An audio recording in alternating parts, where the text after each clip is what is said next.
Hello friends, welcome back to my YouTube channel. Bigg Boss ಶುರುವಾಗಿದ್ದೇ ಆಗಿದ್ದು, ಅದರಲ್ಲೂ ಕೂಡ ಗಿಲ್ಲಿ ಆಗನು ಅಶ್ವಿನಿ ಅವರ ಒಂದು ಜಟಾಜಟಿಗೆ ತುಂಬ ಜನ ಫ್ಯಾನ್ಸ್ ಇದ್ದಾರೆ ಅಂತಲೇ ಹೇಳ್ಬೋದು. ಕೆಲವೊಬ್ಬರು ಅಶ್ವಿನಿ ಅವರು ಕರೆಕ್ಟ್ ಇದ್ದಾರೆ, ಕೆಲವೊಬ್ಬರು ಗಿಲ್ಲಿ ಕರೆಕ್ಟ್ ಇದ್ದಾರೆ. ಇದೇ ಥರ ಒಂದು ವಾದ ವಿವಾದಗಳು ನಡೀತಾನೆ ಇರುತ್ತೆ. ಅದರಲ್ಲೂ ಕೂಡ ಈ ವಾರ ಕ್ಯಾಪ್ಟನ್ಸಿ ಅಂತ ಬಂದಿದ್ದಂತೂ ತುಂಬಾ ಒಂಥರ ಕನ್ಫ್ಯೂಷನ್ ಇತ್ತು ಅಂತಲೇ ಹೇಳ್ಬೋದು ಅಲ್ವಾ. ಅದರಲ್ಲೂ ಕೂಡ ಬಿಗ್ ಬಾಸು ಅಶ್ವಿನಿ ಅವ್ರನ್ನ ಗೆಲ್ಸೋಕ್ಕೆ ಸಪೋರ್ಟ್ ಮಾಡ್ತಾ ಇದ್ದಾರೆ ಅಂತ ಹೇಳಿ ತುಂಬ ಕಡೆ ಮಾತುಕತೆ ಕೇಳಿ ಬರ್ತಾ ಇದ್ದಾನೆ ಅಂತಲೇ ಹೇಳ್ಬೋದು. ಈ ವಿಚಾರದ ಬಗ್ಗೆ ಇವತ್ತು ನಾನು ಕೂಡ ಒಂದು ಅಪ್ಡೇಟ್ನ ಕೊಡ್ತಾ ಇದ್ದೀನಿ. ಸೊ ಬನ್ನಿ ಪೂರ್ತಿ ವಿಡಿಯೋನ ನೋಡಿ. ಹಾಗೆ ವಿಡಿಯೋ ಇಷ್ಟ ಆದರೆ ಲೈಕ್ ಮಾಡಿ, ಚಾನಲ್ ಸಬ್ಸ್ಕ್ರೈಬ್ ಮಾಡಿ. ಬಿಗ್ ಬಾಸ್ ಕನ್ನಡ ಸೀಸನ್ 12ರಲ್ಲಿ ಅಶ್ವಿನಿ ಗೌಡನ ಗೆಲ್ಸೋಕ್ಕೆ ನಡೆಯುತ್ತಿದೆಯಾ ಪ್ರಯತ್ನ ಅಂತ ಹೇಳಿ ತುಂಬ ಜನ ಅನುಮಾನನ ವ್ಯಕ್ತಪಡಿಸ್ತಿದ್ದಾರೆ. ಹಾಗಾದರೆ ಇದಕ್ಕೆ ಕಾರಣ ಏನು ಅಂತ ನೀವು ತಿಳ್ಕೊಳ್ಳೇಬೇಕು. ಬಿಗ್ ಬಾಸ್ ಕನ್ನಡ ಸೀಸನ್ 12ರಲ್ಲಿ ಇದೀಗ ಕೊನೆಯ ಕ್ಯಾಪ್ಟನ್ಸಿ ಟಾಸ್ಕ್ ನಡೀತಿದೆ. ಇದರಲ್ಲಿ ಧನುಷ್ ಗೆದ್ದಂತೆ ಕಂಡ್ರು ಮೋಸ ಆಗಿದೆ ಎಂಬ ಅರ್ಥದಲ್ಲಿ ಬಿಗ್ ಬಾಸ್ ಮಧ್ಯಪ್ರವೇಶ ಮಾಡಿದ್ರೆ.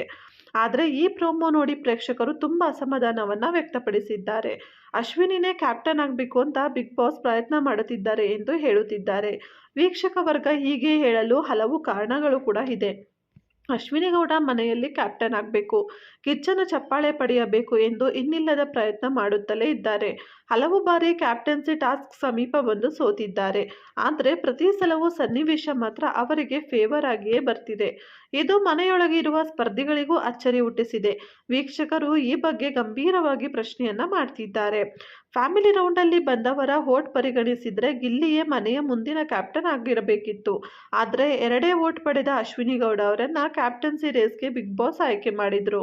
ಟಾಸ್ಕ್ ಅಗತ್ಯ ಏನಿತ್ತು? ಅಶ್ವಿನಿ ಅವರನ್ನ ಕ್ಯಾಪ್ಟನ್ ಮಾಡೋಕ್ಕೆ ಮಾಡಿದ ನಾಟಕ ಇದು ಎಂಬುದು ವೀಕ್ಷಕರ ಅಭಿಪ್ರಾಯವಾಗಿತ್ತು.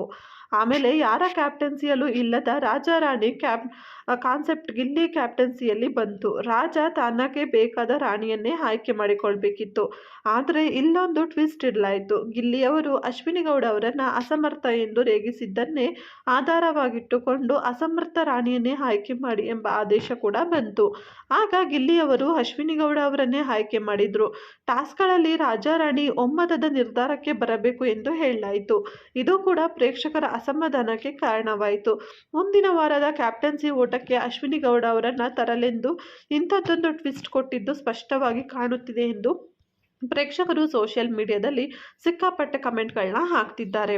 ಹಾಗಾದರೆ ಧನುಷ್ ಕ್ಯಾಪ್ಟನ್ ಅಲ್ವಾ ಅಂತ ಕೂಡ ಕೇಳ್ಬೋದು. ಕೊನೆಯದಾಗಿ ರಾಶಿಕಾ ಗಿಲ್ಲಿ ಮತ್ತು ಧನುಷ್ ಅಶ್ವಿನಿ ಗೌಡ ಜೊತೆಯಾಗಿ ಕ್ಯಾಪ್ಟನ್ಸಿ ಟಾಸ್ಕ್ ಅನ್ನ ಕೂಡ ಹಾಡಿದ್ರು. ಇಲ್ಲಿ ಗಿಲ್ಲಿಯನ್ನ ಗೆಲ್ಲೋಕೆ ಬಿಡಬಾರ್ದು ಎಂದು ಧ್ರುವಂತ್ ಮಾಡಿದ ಪ್ರಯತ್ನ ಕಾಣ್ತಿತ್ತು. ಇನ್ನ ಒಂದು ಕೊಡುವಾಗ ಅಂದರೆ ಪೈಪ್ಗಳನ್ನ ಕೊಡುವಾಗ ಅಲ್ಲಿ ಅಶ್ವಿನಿ ಗೌಡ ನಿಂತಿದ್ದಾಗ ಪೈಪ್ ಜಾಸ್ತಿ ಬರ್ತಿತ್ತು, ರಾಶಿಕಾ ನಿಂತಾಗ ಪೈಪು ಬರ್ತಿರ್ಲಿಲ್ಲ ಎಂಬ ಆರೋಪವು ಕೂಡ ಕೇಳಿಬಂದಿದೆ. ಅದನ್ನು ರಾಶಿಕಾ ಬಾಯ್ಬಿಟ್ಟು ಕೂಡ ಹೇಳಿದ್ದಾರೆ. ಇನ್ನು ಮನೆಯಲ್ಲಿ ರಘು ಕೂಡ ಈ ಬಗ್ಗೆ ಪ್ರಶ್ನೆ ಮಾಡಿದ್ದಾರೆ. ಅಶ್ವಿನಿ ಗೌಡಗೆ ಈಸಿಯಾಗಿ ಸಿಗ್ತಿದೆ ಎಂದು ಕೂಡ ಹೇಳಿದ್ದಾರೆ. ಇದೀಗ ಒಂದು ಪ್ರೋಮೋ ರಿಲೀಸ್ ಮಾಡಲಾಗಿದೆ. ಅದರಲ್ಲಿ ಧನುಷ್ ಗೆದ್ದ ಕ್ಯಾಪ್ಟನ್ ಆದರೂ ಕೂಡ ಕೊನೆಯಲ್ಲಿ ಬಿಗ್ ಬಾಸ್ ಮಧ್ಯಪ್ರವೇಶ ಮಾಡಿದ್ದಾರೆ. ಅಲ್ಲೇನೋ ಮೋಸ ನಡೆದಿದೆ ಎಂಬ ಅರ್ಥದಲ್ಲಿ ಮಾತನಾಡಿದ್ದಾರೆ. ಆದರೆ ಪ್ರೋಮೋ ನೋಡಿ ಏನೂ ನಿರ್ಧಾರ ಮಾಡುವ ಹಾಗಿಲ್ಲ.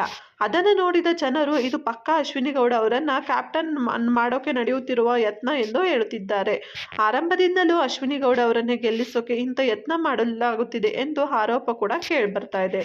ಸೊ ಇದ್ರ ಬಗ್ಗೆ ನಿಮ್ಮ ಒಪಿನಿಯನ್ ಏನಿದೆ? ನೀವು ಕೂಡ ಬಿಗ್ ಬಾಸ್ ಅಭಿಮಾನಿಗಳಾಗಿರ್ತೀರಾ ಅಲ್ವಾ? ಸೊ ನಿಮಗೇನು ಅನಿಸುತ್ತೆ? ನೀವು ಕೂಡ ಕಮೆಂಟ್ ಸೆಕ್ಷನಲ್ಲಿ ಶೇರ್ ಮಾಡ್ಬೋದು. ಇವತ್ತಿನ ವಿಡಿಯೋ ಇಷ್ಟ ಆದರೆ ಲೈಕ್ ಮಾಡಿ, ಚಾನಲ್ನ ಸಬ್ಸ್ಕ್ರೈಬ್ ಮಾಡಿ.